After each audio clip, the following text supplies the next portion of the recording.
Hello, a very warm welcome to our channel. Today I'll be discussing Antony and Cleopatra, written by William Shakespeare.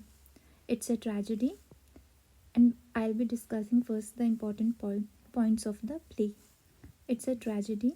It was first performed in 1607 by King's men, formerly known as Lord Chamberlain's men. So, King's men, they were known as King's men in King James period. King James period, and as Lord Chamberlain's man in Queen Elizabethan reign. Queen Elizabethan's reign. Okay, Elizabeth's reign. Now, third point is it was published in 1623 in first folio under the title The Tragedy of Antony and Cleopatra. The plot is based on Thomas North's 1579 English translation of Plutarch's Parallel Lives. It's a series of 48 biographies of famous men written in Greek. It's set in Egypt and Rome around 31 BCE. It's a Roman play. It's sequel to Julius Caesar. It is divided into 5 acts now, but Shakespeare himself did not explicitly create these divisions. It is considered as one of the Shakespeare's richest and most moving works. So, we are introduced in the beginning to Antony and Cleopatra dramatizes a major event. In the beginning, we are introduced to what? A major event in the world history, which is the founding of the Roman Empire and the future of the first emperor Octavius Caesar, later called Augustus Caesar.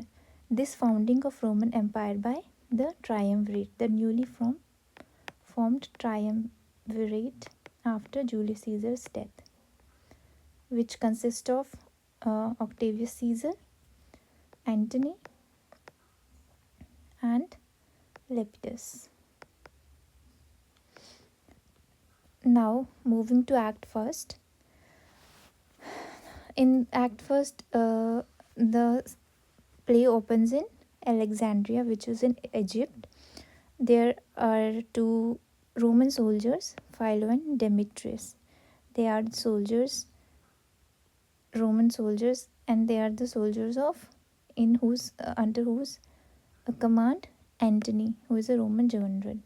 So they discuss how their general Antony has fallen in love with Egyptian queen Cleopatra and expresses shock and despair at Antony's disrespect for Octavius and the concerns of the empire.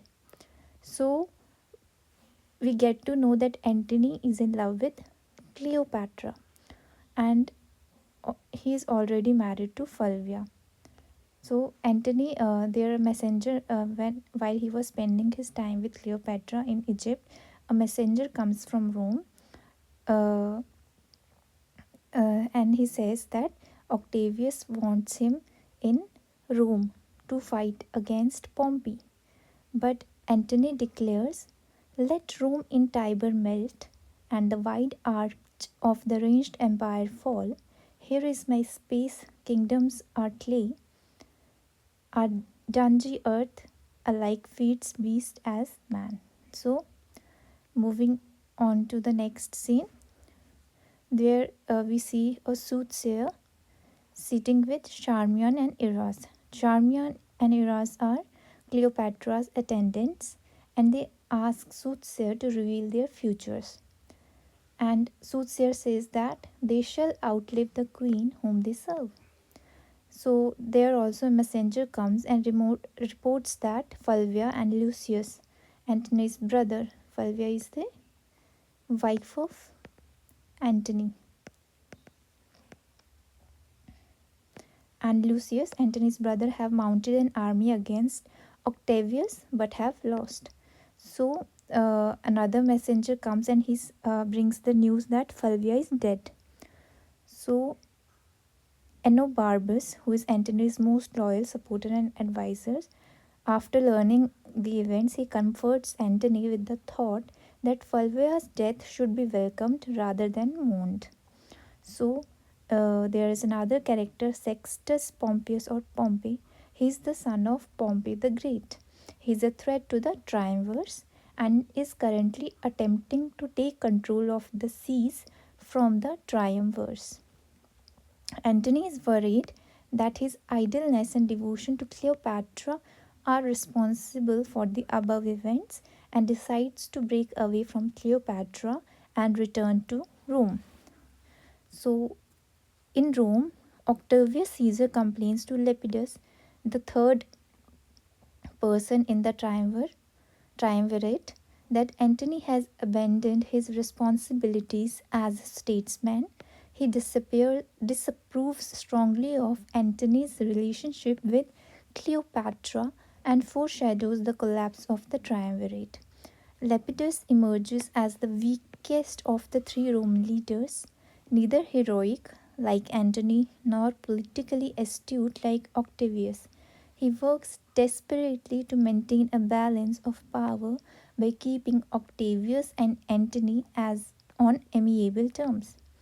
However, Octavius laments that Antony is now a man who is abstract of all faults.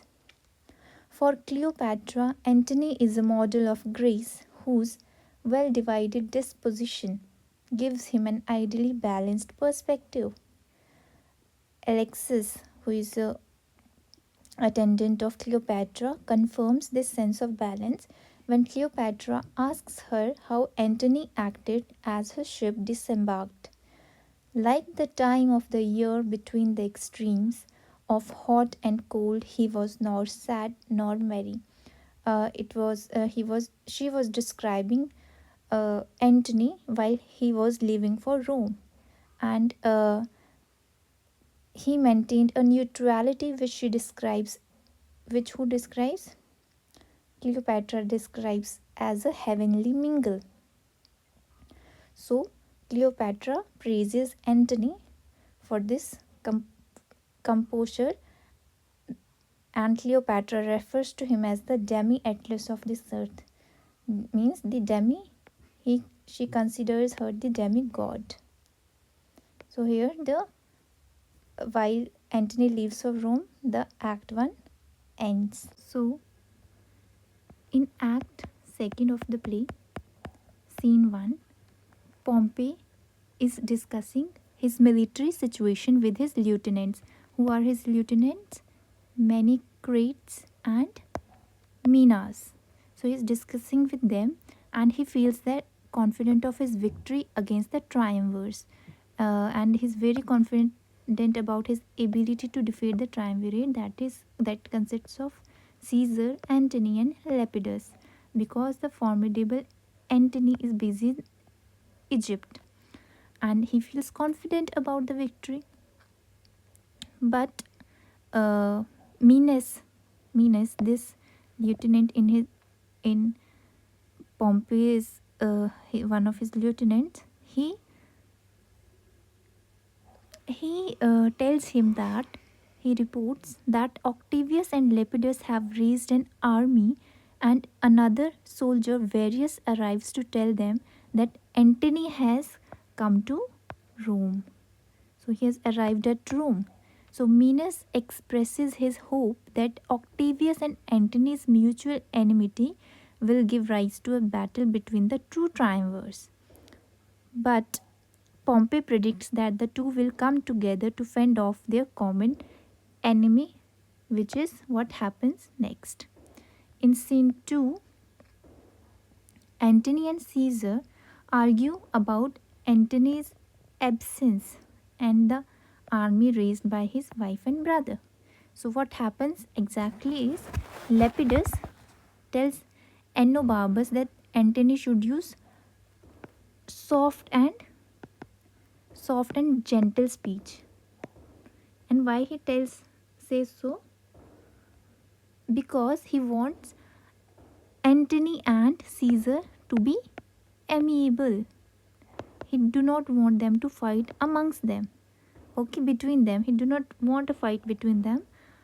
So he tells him he should be soft and gentle while speaking to Octavius. Enobarbus answers that Antony will speak as plainly and honestly as any great man should. Antony and Octavius enter with other attendants and sit down to talk, and Octavius complains of the rebellion that Fulva and Antony's brother raised against him. Okay, so he complains about this rebellion. So he asks why Antony dismissed his messengers in Alexandria and accuses Antony of failing in his obligation to provide military aid to other triumvirs. Antony defends himself and Maecenas, who is Maecenas? One of Octavius's companions, and suggests that they should put aside the bickering in order to face Pompey. That's why he has arrived in Rome. So when Agrippa, there is another character, Agrippa. So he is another of Octavius's men. He suggests that Antony marry Octavius's sister Octavia. So he gives this proposal of marriage between Octavia and Antony. So this bond, he claims, would cement the men's affection for an alliance with one another. So Antony consents to this proposal, and Octavius and Antony shake hands, promising brotherly love, and they agree to march towards Pompey's stronghold on Mount. Where is Pompey right now? Pompey is on Mount Misenum. Here is Pompey with his army. So Antony consents for marriage with Octavia. Octavia is Octavius's sister. Okay, Octavius's sister. So in the scene 3, what happens? So what happens when the triumvirs disperse? Enobarbus tells Agrippa of the good life they lived in Egypt. So Enobarbus is a loyal servant. He is very faithful to Antony. So he tells Agrippa about how good life they lived in Egypt. He describes how Antony first met Cleopatra, whom he describes as surpassing the beauty of Venus. So Enobarbus describes Cleopatra as surpassing the beauty of Venus. Okay, and Antony, he maintains, will never be able to leave her despite his marriage to Octavia. So Enobarbus tells Agrippa that this marriage between Octavia and Antony is going to fail, because he's not going to forget Cleopatra. Okay, so moving to scene 3. What happens in scene 3 is, after a soothsayer advises Antony to put some distance between Antony and Caesar, Antony decides to launch a military campaign in the eastern land of Parthia. So what actually happens is, Antony promises Octavia that although his duties will force him to be away from her, he will avoid any discretions of his past with with Cleopatra. So he says Octavia and Octavius depart, and Antony is joined by the Egyptian soothsayer. Soothsayer is Egyptian.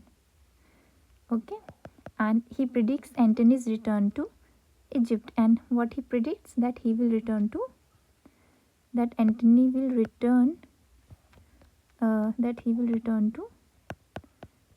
Egypt.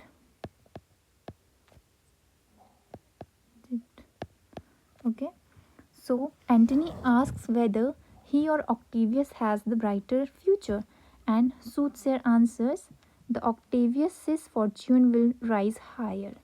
So he says that Octavius's Octavius's fortunes will rise higher.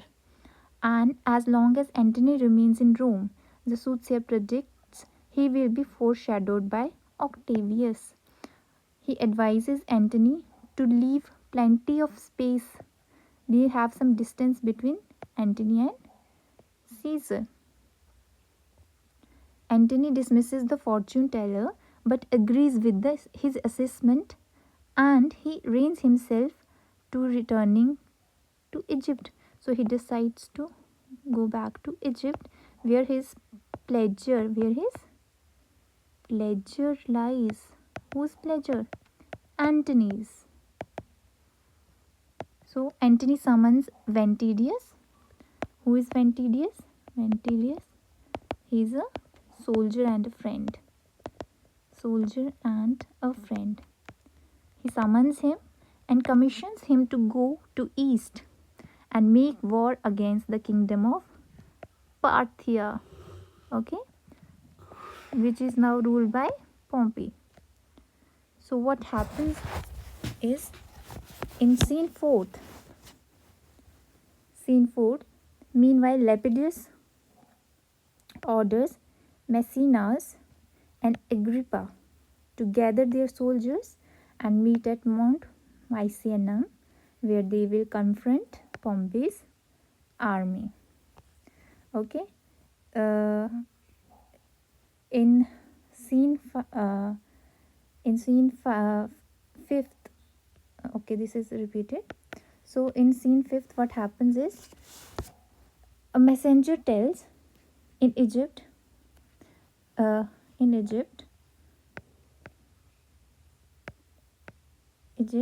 messenger, just a second, in Egypt, a messenger tells Cleopatra that Antony has married Octavia. So Cleopatra, in Egypt, what is she doing there? She is amusing herself with servants like Shermian, her servant, Shermian, and Madian. And who is Madian?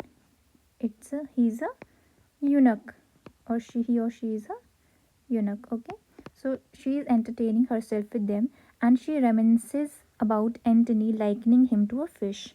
So he compares Antony to a fish whom she has caught. And what happens then? A fish whom Cleopatra has caught. And what happens? Messenger arrives from Italy. A messenger arrives from Italy, noting his unhappy expression. Cleopatra fears that Antony is dead and threatens the messenger should he deliver such unwelcome news. The messenger assures the queen that her lover is alive and well. But he admits that Antony has married. To Octavia. Cleopatra strikes the messenger furiously. He is very furious by this news. She is very furious by this news. She is very angry, and she strikes the messenger, but he insists that he must tell her the truth. Cleopatra admits that it is beneath her station to treat a menial servant so viciously, but she cannot help upbraiding the man as she forces him to repeat that Antony belongs to another. So she forces the servant to repeat that. What should he say? That Antony belongs to somebody else. So she finally dismisses the messenger, then sends him orders to go and see Octavia. Sends a messenger to look at Octavia and report back what she is like. Okay, so that he may report her features, how old she is, how she acts, when even the color of her hair, to report everything about Octavia to her. scene 6, Pompey and the triumvirate meet before the battle. Before waging a war, Pompey and triumvirs hold a meeting. Pompey tells Octavius, Lepidus, and Antony that he is fighting to avenge his father, who was Pompey the Great, who was defeated by Julius Caesar, led him into Egypt, where he was killed. Antony informs Pompey. Antony informs Pompey that despite the latter's strength at sea, the triumvir's army will prevail. He is confident about that. The three offer Pompey rule over Sicily. So what they offer Pompey is, they offer Pompey rule over Sicily and Sardinia. Okay. Should he agree to rid the sea? So they offer Pompey rule over Sicily and Sardinia. If he agrees to rid the sea of pirates and to send payments of wheat to Rome as tax. So what they want is they want to pay wheat as tax to Rome. Okay, wheat tax to Rome. They want Pompey to pay this. So Pompey admits that he was ready to accept the offer until Antony offended him by refusing to acknowledge the hospitality he showed Antony's mother on her recent visits to Sicily. Antony assures Pompey that he intended to offer a gracious thanks. So why did Antony's mother was in Sicily? Because when Antony's brother and Antony's wife Fulvia, they waged a war against Octavius, her mother was in Sicily and Pompey took care of her. So Antony assures Pompey that he intended to offer a gracious thanks, at which the men shake hands and make peace. Pompey invites the Romans aboard his ship for dinner and triumvirs join him. Enobarbus and Menas, they stay behind discussing their military careers and the current political situation and Antony's marriage to Octavia. Enobarbus repeats that he is sure that Antony will return to Egypt. After the talk, the two also go for the dinner. So in scene 7, a group of servants discuss Pompey's dinner party, commenting on Lepidus's drunkenness in particular. So what happens there? Triumvirate became drunk and the Lepidus is the most drunk among them, and Pompey and his men debate whether to kill the three men while they are defenseless. So Pompey enters with guests as Antony discusses the Nile River. So there is a mention of Nile River. Also Mediterranean Sea is also very important in the play. Okay, so Lepidus babbles on about crocodiles. He babbles on about crocodiles, which according to popular belief formed spontaneously out of the river mud, Nile River mud. Okay, Lepidus asks Antony to describe the crocodile, and Antony responds with humorously circular and meaningless definition. It is shaped, sir, like itself, and is as broad as it hath breadth. So Menas pulls Pompey away from the festivities to suggest. So who is this man who suggests killing? It is Menas. He suggests that they set sail and kill the three triumvirs while they are still drunk and on board the boat, thus delivering control of the Western world into Pompey's hands.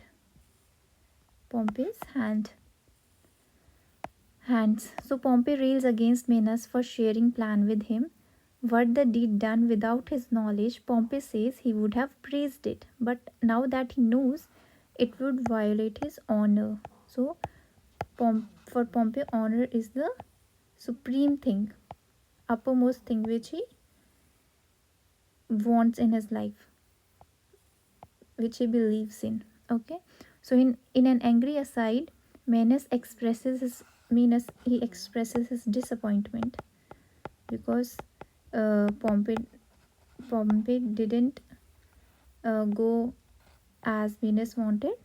So he swears that he will leave his master's service.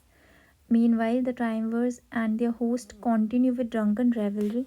So they are having dinner and they are getting drunk and eventually joining hands, dancing and singing before they leave the ship and stumble off to bed.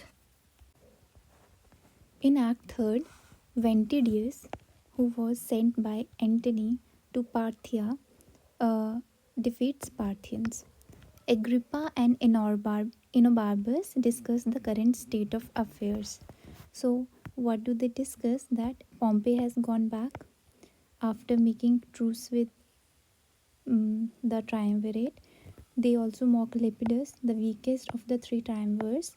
Antony and Octavia depart for Athens, leaving Lepidus and Octavius in Rome.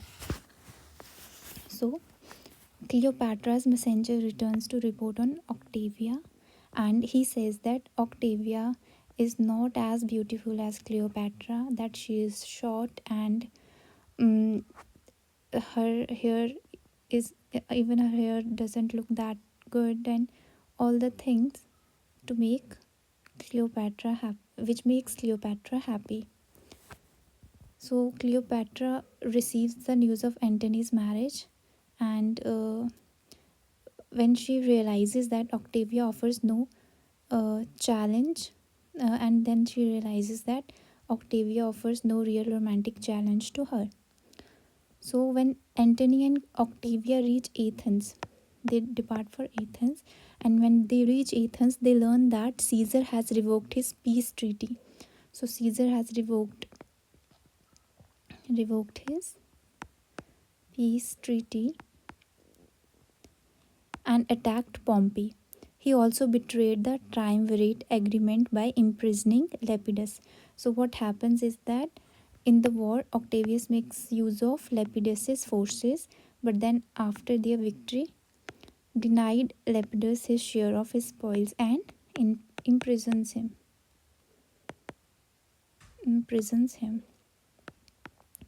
He also Antony sends Octavia back to Rome. So he sends Octavia back to Rome to try to renew peace. Antony himself goes on to Egypt, where he raises an army with Cleopatra, and Caesar, disgusted by Antony's abandonment of Octavia, declares war on Antony and Cleopatra. Despite Enobarbus' advice, Antony decides to fight at sea at Actium. He decides to fight against Octavius. In the battle, Cleopatra's ships flee from the Roman fleet and Antony is defeated. Moving on to Act 4th, Antony chooses to fight on land despite humiliation by Cleopatra. His army begins to lose faith in their leader because he begins to lose the war. So Enobarbus deserts Antony, and with guilt for his betrayal, he dies alone in his grief. So after learning this, Antony doesn't become angry, but he's saddened by this news. So Enobarbus dies alone in grief. So what happens after that is, at the battle, Cleopatra's men flee, abandoning Antony. Fearing Antony's anger, Cleopatra also runs, and she takes refuge in her monument. When Antony fears that Cleopatra has betrayed him to Caesar, she sends false word that she is dead, hoping to win over his affections once more. So Antony is, of course, he's devastated. He's devastated by this news and resolves to die himself. He falls onto his sword. What Antony does is Antony falls onto his sword and is mortally wounded. So at this point, Cleopatra's messenger goes to inform him that the queen is still alive. So he learns that Cleopatra is still alive and finds him dying alone. Antony is then taken up to the monument. Antony is then taken up to this monument and by Cleopatra and her waiting women, and he dies in Cleopatra's arms. So in Act 5th, Cleopatra cannot bear the thought of being a prisoner of the Romans. Now Antony is dead and Caesar has defeated Antony. So Cleopatra has uh, ran away from there. So now she is afraid that she will be caught. So she cannot bear this thought. So she has taken refuge in her monument. And when Caesar believes that she is now his prisoner, she has a countryman bring her poisonous snakes. They bring her poisonous snakes in a basket. Her waiting women dress her in state robes before she lays an asp. Asp, it's a viper snake, very poisonous, on herself and dies along with her women. Caesar, upon discovering the bodies, orders that Antony and Cleopatra be buried together. He orders them to be buried together and he says, "She shall be buried by her Antony. No grave upon the earth should lip in it appear so famous." So now unhindered in his quest for Egypt and conveniently lacking in political force, now he has no enemies left. So Caesar returns to Rome and becomes the emperor. He becomes the emperor. So here the story, the beautiful story, you can call it a tragedy, romance, history, and even a problem play. Also Roman play. So it ends here. Now let's summarize the important characters. So the main character is Antony. He is a passionate soldier, neglectful as a ruler. He is passionate lover, neglectful soldier, co-ruler of Roman Empire, and he wars with Octavius Caesar. So he is in love with Cleopatra, who is seductive, powerful, extravagant queen of Egypt, and she joins in battle with Antony against Octavius. So he gets married to Octavia, who is sister of Octavius. She is obedient, virtuous widow, married off to Antony to keep peace. Also, Antony also had a wife, Fulvia, who is dead, after which he marries to Octavia. Okay, now Octavia is the sister of Octavius Caesar, who is stoic, temperate co-ruler of Roman Empire, and he declares war on Egypt. They are siblings, they are co-rulers along with Lepidus. They form the triumvirate. So Lepidus is weak, ineffectual co-ruler of Roman Empire, and he is expelled by Caesar. So Cleopatra has a lady in waiting, or her attendant, or her maid, Charmia, and she is loyal, fun-loving lady in waiting, and she commits suicide with Cleopatra in the end of the play. So, who is the opponent of the Antony? Pompey. He is a popular Roman statesman. He leads rebellion against triumvirate. Also, Enobarbus. He in the beginning he is his faithful servant, faithful soldier, very loyal to Antony, but he in the end deserts Antony and dies out of grief. So that's it. Hope you liked the video, and if you liked the video, please hit a like button. Hit a like button, and if you haven't subscribed yet, please subscribe the channel. And if you have any suggestions or any questions, do ask in the comment section. Thank you very much for watching. An MCQ's video on Antony and Cleopatra will be soon uploaded after this. Thank you.